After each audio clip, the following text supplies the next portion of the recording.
What's up, everyone? We're back for another episode of Locked On Bucks. And apparently, while I was sleeping, some stuff happened with Kyrie Irving. But we've spoken about the other contenders in the East. And now that it looks like maybe it could change in 24 hours, but now that it looks like Kyrie Irving and KD potentially are going back to Brooklyn, what does that mean for the Bucks? And I mentioned John Wall yesterday. He might be off the table. He worked out, by the way, a pretty favorable buyout, if you ask me. So congratulations to him. So we'll talk about John Wall, and then we'll get back to the draft. There's a couple of other signings the Bucks had after the draft we haven't touched on yet. So we're going to do that. Let's get started.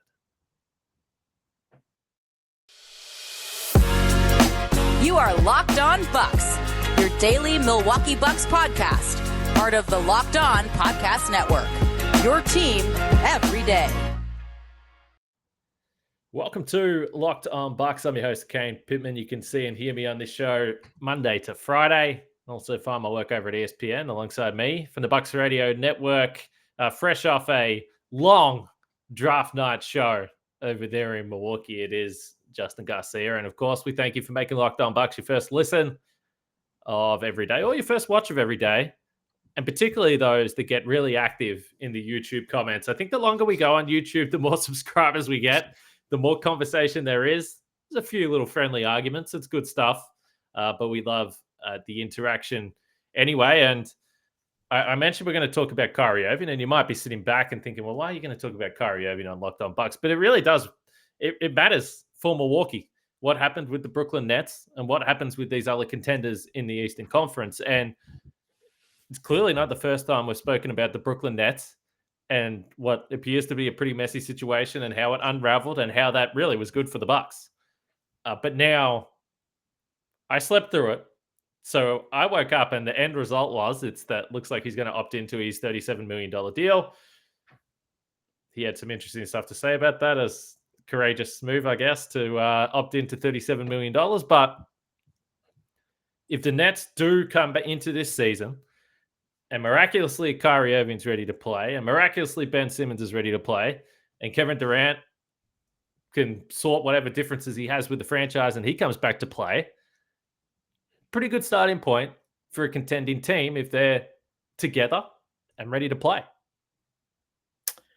Well, the other part of it is the Kyrie and just the statement and everything where you start to hear like, oh, the Kyrie news. And there's been so much that's come out from him and his camp the last couple of days that as soon as you heard it, you thought, I'm pretty sure I already know what you're talking about. But then seeing like, oh, no, he's opted in and he's released a statement that I'm here to stay, at least for this year. And I'm going to fulfill, as he put it, his 4-year obligation. So, I mean, who knows what Kyrie is thinking, and you can't really get in the mind there. But I took the statement to be, I said I'd play here for 4 years, so I'm playing here for the 4th year.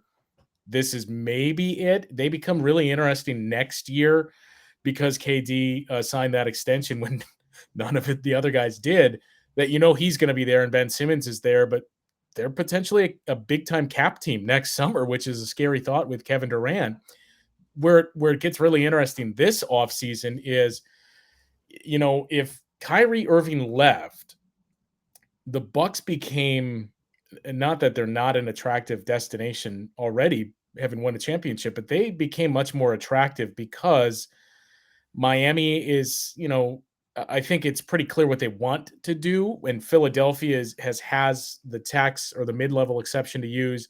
They're certainly a team in the East that'll garner some attention from free agents. But Kyrie leaves, you take Brooklyn out of the mix. Wherever Kyrie goes, who knows what they have to offer, but that's going to hurt their cap situation. So it really helped the Bucks for Kyrie to leave and Brooklyn to kind of blow up. Now with him staying and with Kevin Durant still there, they might be competing for the same guys that you would throw the taxpayer mid-level at. And I think TJ Warren is probably the biggest name out there, that now it's an interesting choice for TJ or whoever it is that decides, if it comes down to the Bucks and the Nets, do I want to play with Kyrie and Kevin Durant for this 1 year?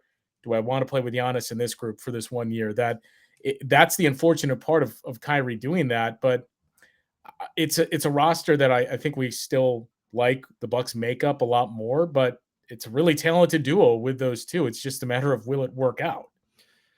Yeah, well, we like the Bucks makeup again, and it's why I think they're the most stable team to pick as a title favorite or one of the title favorites or the favorite to come out of the East. And because there is no drama, and you generally, again, as we know, health comes into it, but generally with the Bucks, you don't have to worry about any of that unraveling mid-season and those types of things, because with the personalities in Milwaukee with Drew and Chris and Brooke and Giannis, it's just not going to happen. But I think it's at least interesting because I know I can already predict there will be the YouTube comments will come in and people will say, well, Brooklyn, Kyrie's crazy. You can't trust him.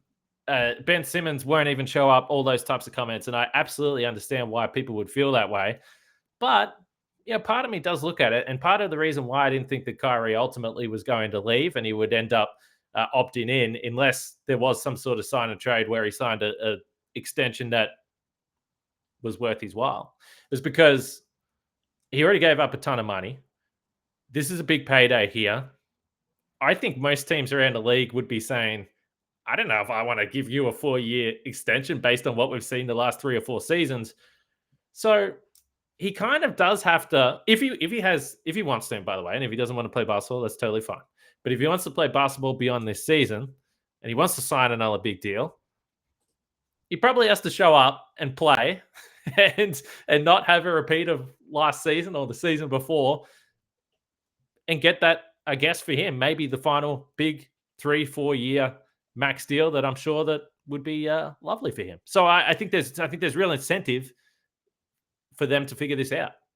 And I think it's an important distinction that you made too, that most teams would be very hesitant to give Kyrie the max or a multi-year, anything beyond 3-year extension, given what we've seen. And take last year out of it, just he hasn't been on the floor a whole lot the last 2-3 years. So I think last year obviously complicates that even more.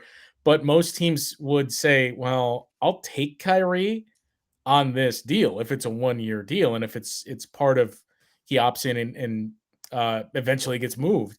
But giving him the 4-year extension or a 5-year, whatever it is, that's where most teams would get a little hesitant. And I didn't really know what to believe. I didn't think Kevin Durant was going to move this offseason, even if Kyrie moved on. We had that discussion actually on ESPN Milwaukee over the weekend. It was me, our buddy Eric Name, doing a show just talking about the Bucks cap situation and everything else. And we both said I could see Kevin Durant leaving next offseason. I don't think he leaves and it's just a total blow up this offseason. But the other part with Kyrie, why the more this went on, I shifted more and more towards I think he'll stay there, even though he's doing a pretty good job, or his camp is doing a pretty good job of really hard pressure on the Nets with this situation. Just because, I mean, one, when you saw his list of teams that were floated out there that he would be interested in playing in, it's just not possible that, the Lakers were on there, and anybody that acquires Kyrie in a sign and trade, we experienced this a couple of off seasons ago, you're hard capped, and Lakers are already over the apron and only have 8 players on their roster. Clippers were way over it with 12 players. The Knicks were close. The Heat were close. All of these teams were over the apron or very, very close to it and still needed to fill out the roster. And we saw how difficult that was for the Bucks, basically carrying second round picks and minimums just because of that hard cap. So when he gave that list, you thought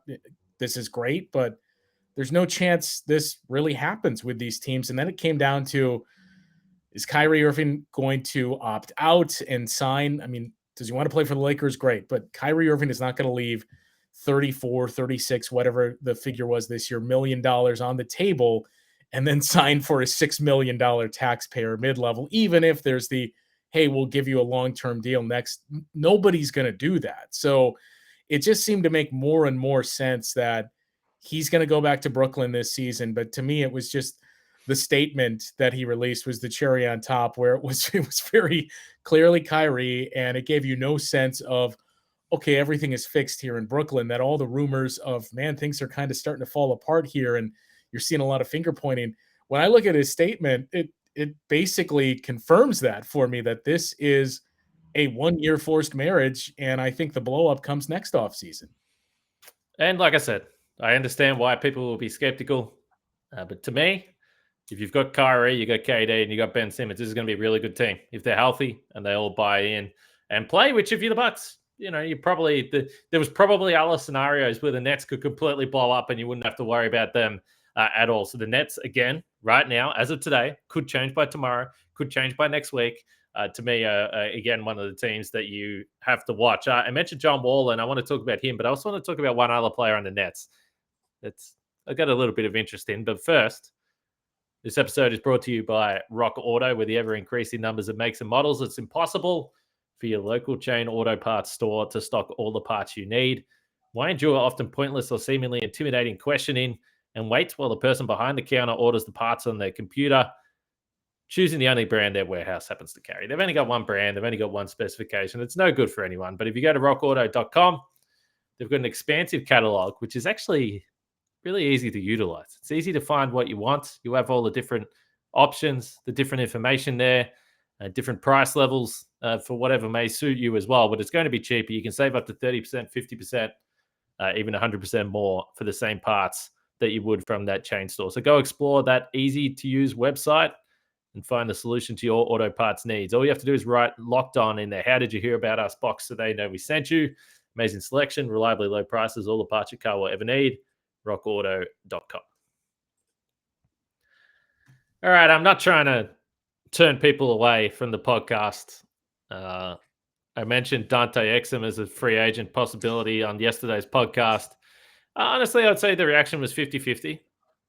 There were some people that were just generally not happy about his injury history. I'll buy that. There's no doubt. It's you're buying low. That is the definition of a buying low, and hopefully it pans out. There were some other people that just didn't think he was a great fit. And then there were some other people that just thought I was a straight up homer, which was partly true as well. So can I interest you in a Patty Mills opting out of Brooklyn because he's like, I don't want to be in this situation anymore. I love Brooklyn. I moved here because I wanted to live in the city. But now I just went through this chaos. I want to play with Giannis. I want to play with the Milwaukee Bucks. By the way, he signed a 2-year, $12 million deal. So, again, he's in that price range. He's not really losing any money if he decided not to opt in. I imagine Patty Mills would be a player that people would want. Defensively, of course, in the playoffs. When we talk about the type of player you want and defensively, what can they do in the postseason? Maybe he's not that guy. At least he could probably knock down a 3 in the playoffs, though, Justin. Well, look, my eyes have been trained to assume Patty Mills would not hit any 3s in the playoffs because it's just the curse of joining the Bucks. I'm inclined to think he's gonna pick up that option. I think so, yeah. In Brooklyn. But I mean, he's a guy that I would certainly not be opposed to taking a flyer on. He's gonna be 34 years old relatively soon here. I thought he was okay overall in Brooklyn last year. He started off really, really well and then kind of had some valleys throughout the year there. And there's nothing to really take away from a 4-game sweep in the first round of the playoffs. He wouldn't be my top priority, but I wouldn't have a problem with him being a guy that joins the team. I would much rather, assuming they do use the taxpayer mid-level on a bigger player or more of a wing perimeter guy than a guy like Patty Mills. But if it's plan B or plan C, I wouldn't have an issue with it. I agree with you. There's probably guys that, can play the wing spot, a little more versatile defensively that could help. I've just always had this feeling, and by the way, I don't think he's leaving Brooklyn. I think he's very satisfied living in the city there. But I've always had this feeling he was going to play for Milwaukee at some point. It's been too long since we've had an Australian on the roster. That's all I'm saying.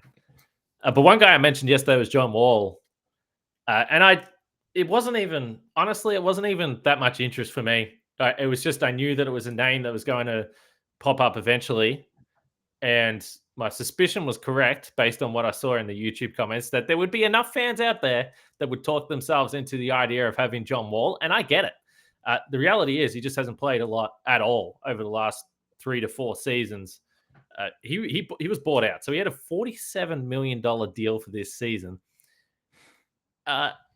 So basically, the buyout figure, I think, is around 41. So I think he cut off about $6 million from the deal, which, hey, by the way, no surprises. He's going to sign the taxpayer mid-level with the Clippers, it looks like, and get that $6 million straight back. So in the end, he's going to be having his $47 million payday. So shout out to John Wall and his agent for being able to work that one out. That seems like a pretty swift deal for me.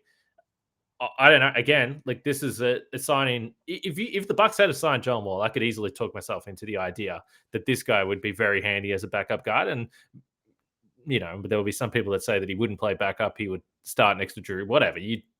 I'm just basing it on the fact that we haven't seen him play. But I will say I'm glad that he's gone to the Clippers rather than the Miami Heat or Philadelphia or one of these teams. I'm at least happy that if he's going there, he can stay out in the West.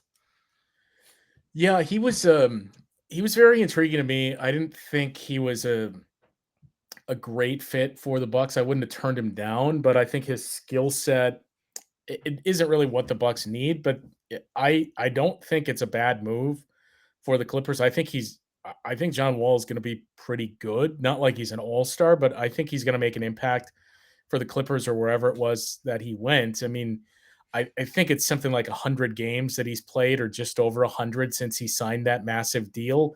But we forget 2 years ago, in the weird year, he did play basically half the season. And I know it was a bad Rockets team where he was able to basically showcase himself, but put up some pretty decent numbers and scored more than 20 points a game.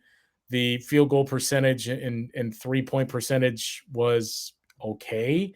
But basically what he does best is, look back through the years with the Wizards guys, he's made a lot of guys money. Martell Webster is very, very rich many times over because of what John Wall did for him, Otto Porter, the list goes on. So I think with the Clippers, that's a really good pickup for them.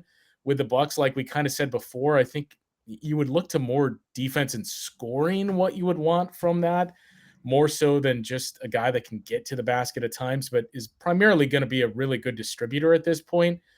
But I think John Wall, I think a lot of people are kind of sleeping on him and just assume he's done because he didn't play last year. If you hear the stories too, it sounds like a lot of why he didn't play last year was a miscalculation on Clutch's part, that they did the opposite of what Chris Paul did, where it was come to OKC, play, and we promise we'll put you in a better spot.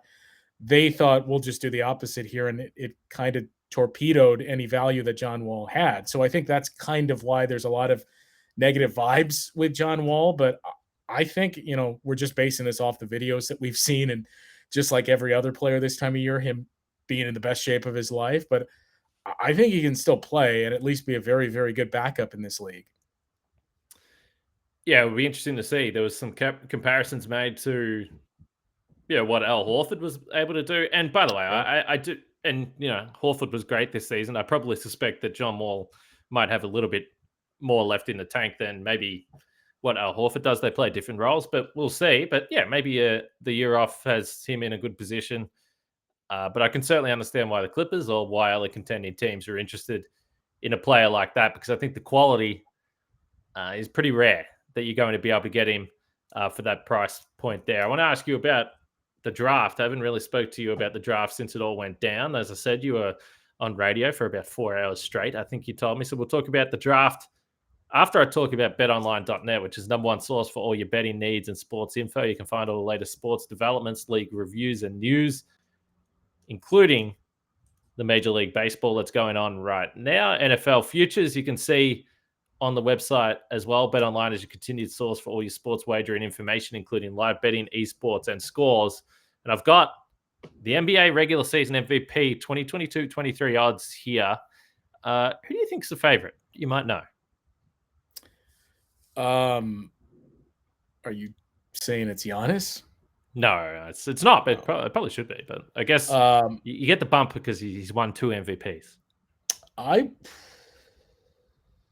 I'll say Luka. Yes, that's correct. Luka Doncic, 5-1. You can get a betonline.net. Joel Embiid, second favorite there. Then it goes Giannis, Kevin Durant, Nikola Jokic, Steph Curry, Ja Morant, Jason Tatum, and down the list there. Is there any roughies here that I would like?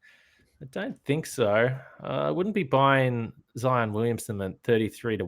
LeBron James 25-1. I don't know when he started the season that low in the betting, but the man is like 38 years old now. But anyway, go to betonline.net for all the betting information. Head to the website or use your mobile device to learn more about the trends in action. That's BetOnline, where the game starts.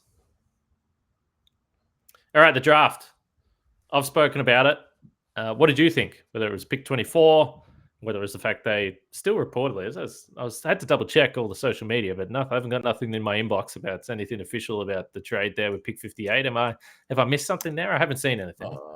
I thought we did get confirmation on that. I could have sworn now you're making me question it, that I have to double check the email that we got from Bucks PR, but I could have sworn they did. Regardless, I was a little surprised that it seemed like all the indications were that if you try to play detective and read between the lines with what John Horst said to the media a week prior to the draft, you can pull out some of the sound clips of him talking about their preparation and convince yourself, well, they're clearly trading this, and it would have made sense. But we've talked about it before.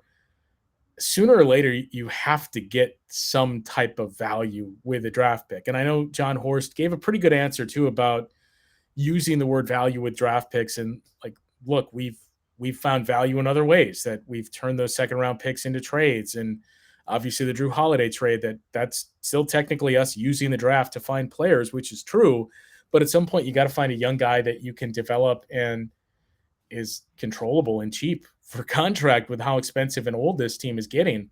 So in that sense, it made sense. And when you look at the player profile, it also makes sense that this is a team that is, defensive, and they would point to that for their NBA championship, especially under Bud. And I thought the other interesting takeaway from John Horst prior to the draft was, we talked about what should the Bucks do, and everybody else has said target this player and we need more of this. But John Horst kind of shot all that down and said, you can't be a prisoner of the moment. And it's not, this team beat us with this, so therefore we need that. We just got to get better at the areas that we're good, we feel like, and find guys that fit our systems. And, we talked about finding, well, you got to find scoring, and you would think maybe you want a big here, but it was, let's get another wing that can defend, and defensively fits in perfectly with us. So I think he's going to play. And I think the Bucks, if you listen to John Horst, they gave those indications as well. We saw Dante play a lot early his rookie season. So I think we'll see somewhat similar of a path here for Marjan Beauchamp, a lot of G League though, but overall, it's a really intriguing pick that I can live with a guy that maybe has a lot of flaws offensively, because we know defense is going to keep you on the floor with Bud. And, he's shown the progress and ability to get better. And when you look at some of the things he's done defensively, it's also pretty easy to point to that and say, man, get him working next to Giannis and next to Drew Holiday and learning from that duo, especially on the defensive end. And we could really have something here down the road. By the way, talk about drafting for position or need or whatever your strategy is.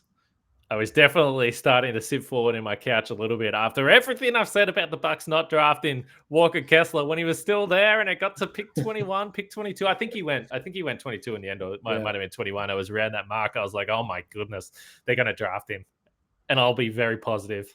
But anyway, they didn't. It's all good. But Marjan Beauchamp. So, and you mentioned Dante DiVincenzo. So, historically, I think there is the idea or perception, I guess, that Bud doesn't really play the young guys. And I think, honestly, I think the real reason is because they haven't had guys that are young that are very good by NBA standards.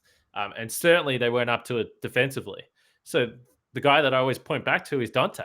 He played in his rookie season, and Bud was like straight away, like, all right, you're good to go. Let's get you out on the floor. Let's get you playing. So I just think, again, and I always get into Frank about this because he's so negative and all that. But he's right. When you're picking at 24, the percentages that you're going to get a guy that's a long-term rotation player is a bit of a crapshoot. Let's see.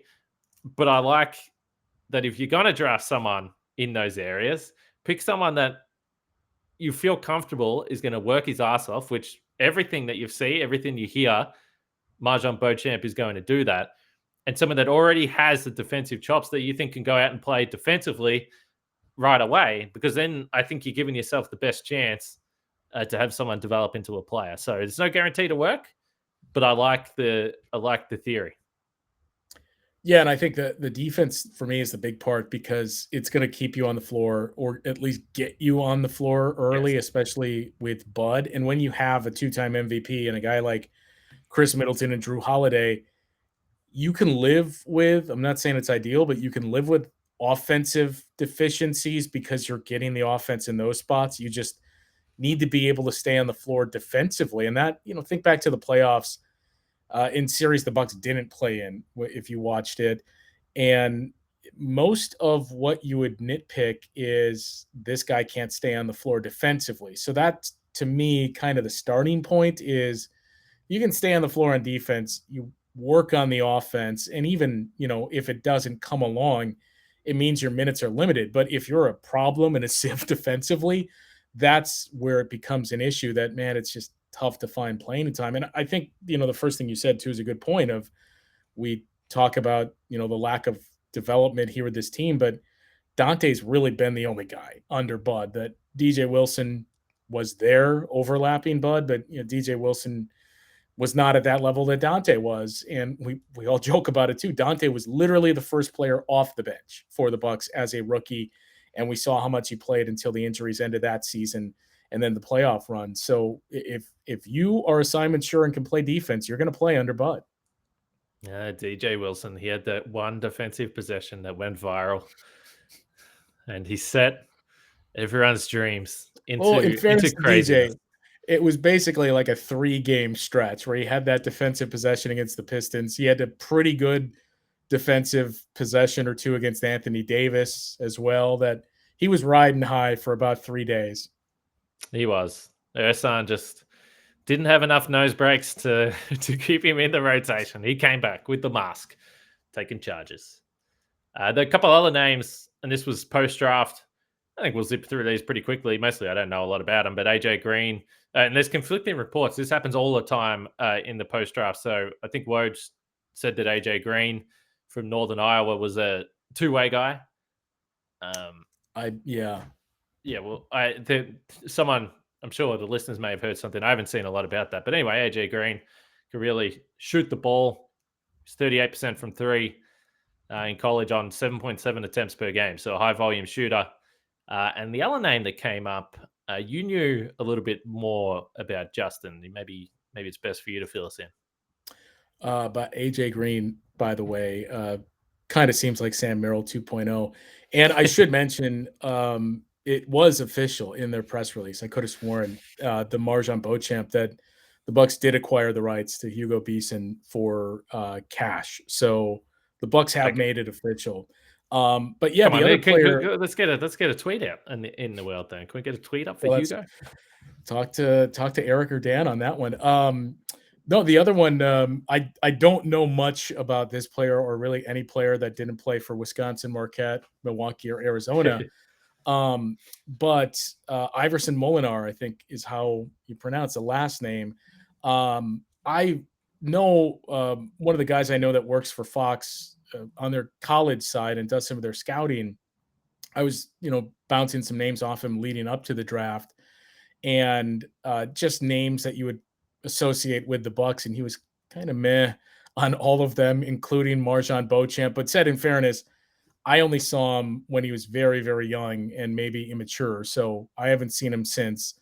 But he did reach out to me immediately after that announcement that they had signed Iverson Molinar to, I think, an Exhibit 10, and said, I think you have something here. I'm not saying this year that he's going to be a big time or a contributor at all, but watching him play in college, I got to see a handful of his games. He's tough. He can score. He's got a really good floater, and thought this is a guy that a year or two, you let him develop, he could potentially be like an 8th or 9th man off your bench and give you some bench scoring. So we talk about finding some young talent. Maybe this is a draft season where the Bucks start to find that finally, and you develop Marjon Beauchamp, and maybe this guy, Iverson Molinar, sticks around. And in 2 years or so, we're talking about this is a guy that's starting to find some minutes here at the back of the bench. Bring on Summer League. Free agency starts at the end of this week. Summer League only a week after that. So we'll have some games. Let's be honest. Free agency basically starts today as we're recording this, a couple of days prior to the July 1st. I want to see some second round draft picks being taken from teams, Justin. That's all I'm after. Justice. I'm after justice. That's all I want. We thank you for making Locked On Bucks your first listen every day. For your second listen, get up to date on the latest news and rumors in the NBA in just 30 minutes every day with Locked On NBA. Locked On NBA, your daily NBA update in just 30 minutes.